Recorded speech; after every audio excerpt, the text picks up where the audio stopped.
Danganronpa is a series all about people getting pushed to their absolute limits of morality and seeing who breaks. I'm Kifinosi with One Up Binge, and this is Danganronpa Trigger Happy Havoc characters, good to evil. First things first, we're going to be looking at both the main mode and the school mode to see how these characters act in and out of a life and death setting, as well as the anime for the series. And secondly, as previously stated, we're only looking at characters from the first game. That said, onto the list. First up, we have the good. These guys are the people here that hold up hope, at least the best they can. Starting us off with the good, surprising absolutely no one, is the ultimate hope, Makoto Naegi. Makoto is a regular student who ends up finding himself in the middle of all the madness in the school and the killing games. Throughout the game, he's always there to try and find out the killers, while trying to keep the peace. He's a firm believer in keeping hope going strong, and keeps pushing and helping others whenever he can to keep them going. Even when going against the ultimate despair, Makoto's hope and optimism is able to push for everyone to keep fighting, even if there isn't anything to fight for. I refuse to throw it all away!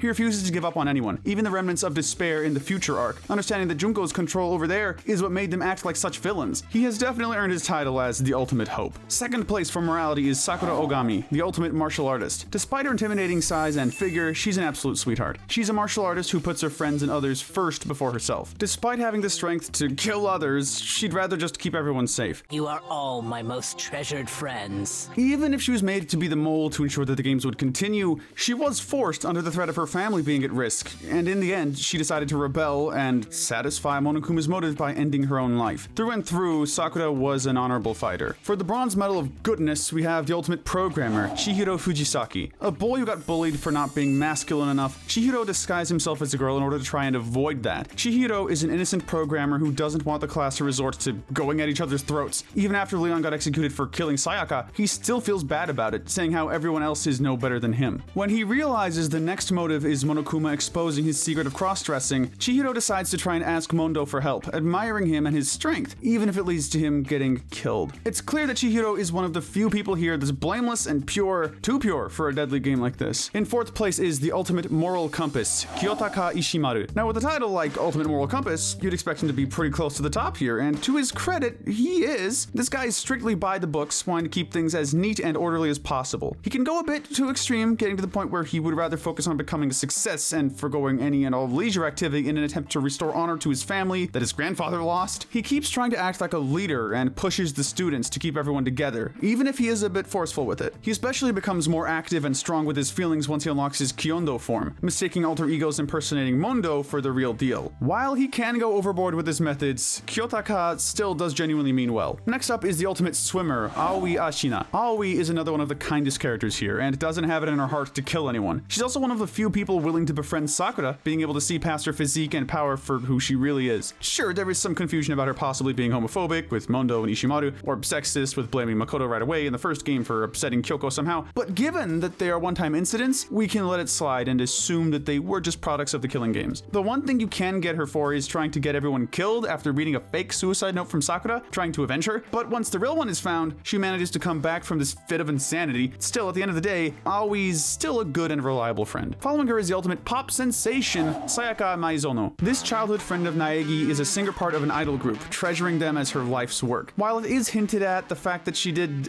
how do we put this, certain bad things and sacrifices to become an idol, it's never really shown, so we can't really say just what bad things she did and punish her for that. What we can punish her for is starting to try and kill the others, with her trying to kill Leon only to die by him in return. However, even then, we can't really be too harsh because she's being forced against her will to do so, and didn't know that the others would die. In fact, she was trying to keep Naegi safe as she killed Leon, thinking that she would be able to escape while everyone else could try again to escape. And as the school mode shows, she can be nice. It's just that the killing games cause a lot of people to crack and break. While these sins will still be counted, we can't be too harsh on Sayaka for the situation that she's in. Finishing up this tier is the ultimate detective, Kyoko Kirigiri. In a setting as deadly as this, it does make sense for this detective to be cold and distant. Kyoko is one of the more helpful members in the class trials, careful to always look over and analyze every bit of detail the trials have to offer. However, she mostly tries to do everything by herself, pushing others aside to try and survive. She does want the others to survive, but she definitely is insistent on doing it her own way, which can cause some trouble, especially with her plans that involve Makoto. After hearing from Monokuma that Makoto learned about Sakura's secret of being the mole, Kyoko doesn't bother trying to hear him out to explain himself, and even later tries to sacrifice him in order to draw out the true culprit. The one who attacked Makoto is the true mastermind.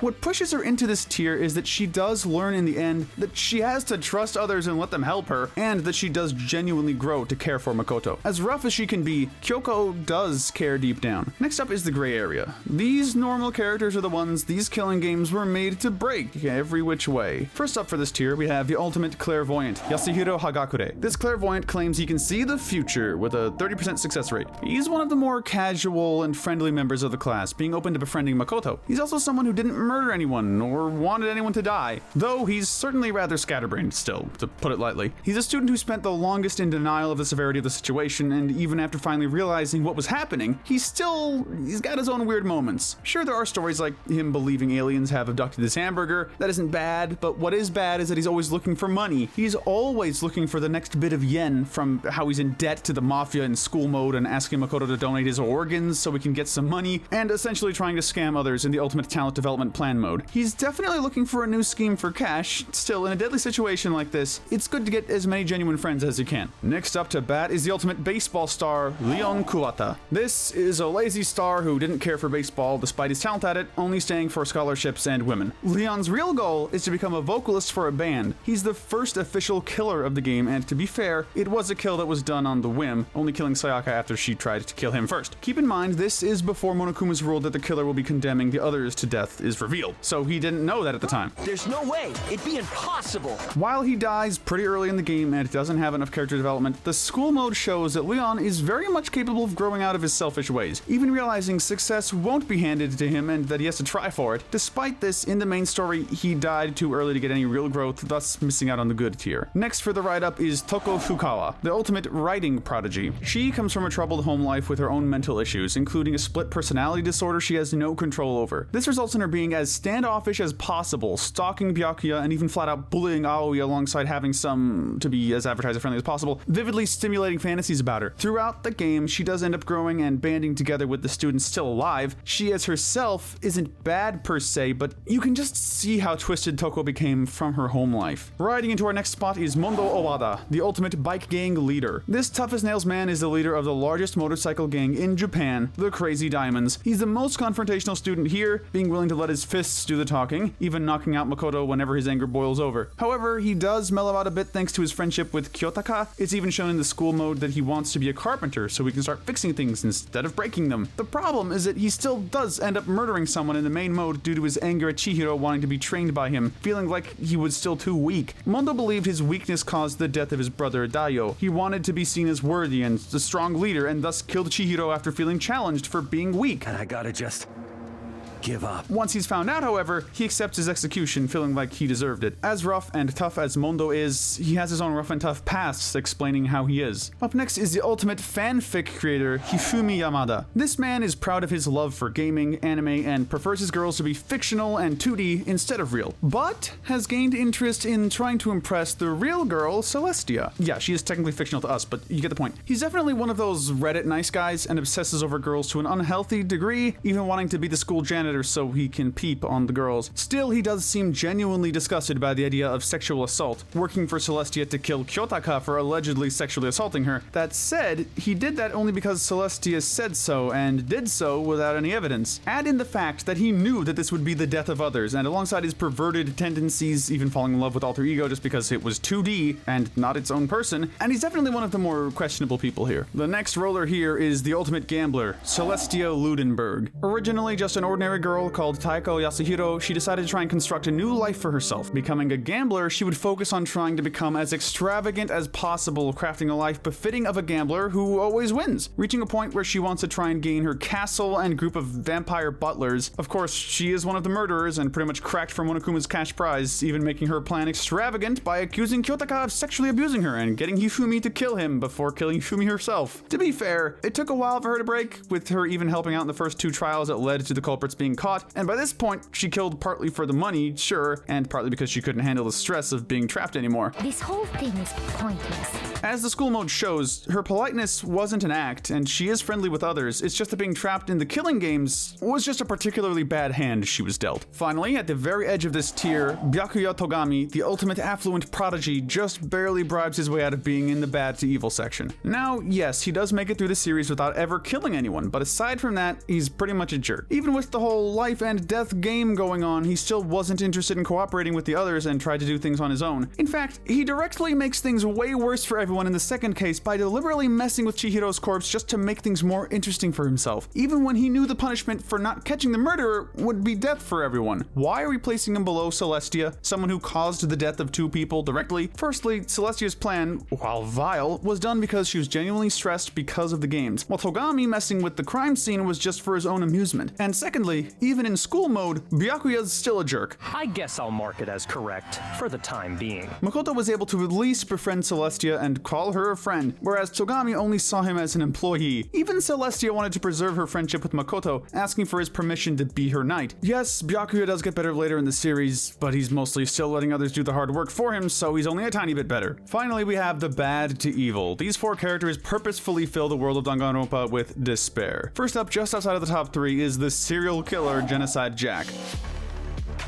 This serial killer is the other part of Toko's personality. Like Flippy from Happy Tree Friends, one trigger will cause Toko to snap into this psychotic state, willing to kill anyone she sees as a cute boy. She's behind a good few deaths in the world and doesn't really feel that bad about it. To live is to hurt other people. Despite this, she still isn't really that impressed with Junko nor her motive, being disturbed by her and willing to fight against her forces. Still, while she is a murderer, Genocide Jack is better than some people here, surprisingly. Getting the Bronze Medal of Evil, it's the ultimate soldier, Mukuro Ikusaba. This soldier may be employed in an army, but she's more dedicated to her sister. Regardless of how she treats her, Mukuro is more than willing to follow her and her goals. The big problem with this is that the sister she loves and idolizes is Junko, who, spoiler alert, is a whole new level of evil. Despite knowing how bad her goals are, Mukuro still tries to do what she can to help Junko achieve said goals. Still, what saves her a bit is that she genuinely does care for Makoto, has a crush on him, and does have some trouble with her sister's plans. In the alternative story, Danganronpa IF, Makoto was able to get Mukuro to go against her sister after saving her. Still, with how obedient she normally is to her sister, even after seeing everything she can do, Mukuro is still someone to be cautious of. For the Silver Medal of Evil, we have the headmaster running everything, Monokuma. This monochromatic menace is the reason the students are forced to kill others. Still, he does try to play fair, always letting the students know about the rules, and only begins breaking his own rules when he's losing his grasp of control. You're being super boring right now. Not to mention all the motives he keeps providing to force the students to kill, alongside V3, where he's an awful parent to his children. But here, he is at least sympathetic towards Ryoma, and is genuinely disgusted by Korekyo's motive, and how do we say, his extra close relation to his sister. Plus, in the Ultimate Talent Development Plan, when the only other person willing to attend his and Monomi's talk was Junko, he flat out calls her too crazy for him. While Monokuma does genuinely provide for the students when they're not being forced to kill each other, it's very hard to ignore how vile he can be. Okay, finally time to talk about her. For the Gold Medal of Evil, or honestly, with all this stuff she did and the motives for doing so, it might as well be a platinum trophy of evil. It's the ultimate analyst who became the ultimate despair, Junko Enoshima. Anyone who knew of her getting into this list knows just what a piece of work she is. She's constantly berating and abusing her sister Mukuro, even trying to kill her with a knife for fun in the anime. She's able to emotionally manipulate and insult others into doing her bidding. She mentally abused 5 kids who were about to commit suicide into joining her on her quest to destroy the world. She was behind the kind teacher Chisa Yukizone into literally getting lobotomized and turning her into a cold and vile person. She tormented Juzo about his sexuality. She learned how to brainwash people to do her own bidding. She created a dungeon for Chiaki to die in and forced her classmates to watch her die just to drive her mad. She created backup copies of her personality as AI and planned on having them uploaded into the bodies of the classmates who followed her. Of course, there's also the whole orchestrating the destruction of the entire world because she was bored and destroying literally millions of lives and turning friends and lovers on one another with her killing games and forcing them to fight for survival. And even after all that, she knows she loves her sister, friends, and even her love interest, but kills them anyway just so she can feel more joy from the despair it brings her.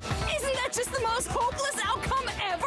Okay, you get it. Junko's done a lot of messed up stuff, so let's go over the good deeds she's done. And that was all of them. Seriously, the only times she was good were when she got amnesia in Danganronpa 0 and an Ultimate Talent Development Plan where she was changed into not wanting to destroy the world and just wanted to experience the despair of a normal high school life at Hope's Peak. She literally had to be someone different or change to the point of being part of a different continuity in order to be somewhat approachable. Junko is not only the most evil character in Danganronpa, but if you want to say that she's the most evil character in fiction, we would be hard-pressed to argue against that point and find someone just as bad, if not worse, than the Ultimate Despair.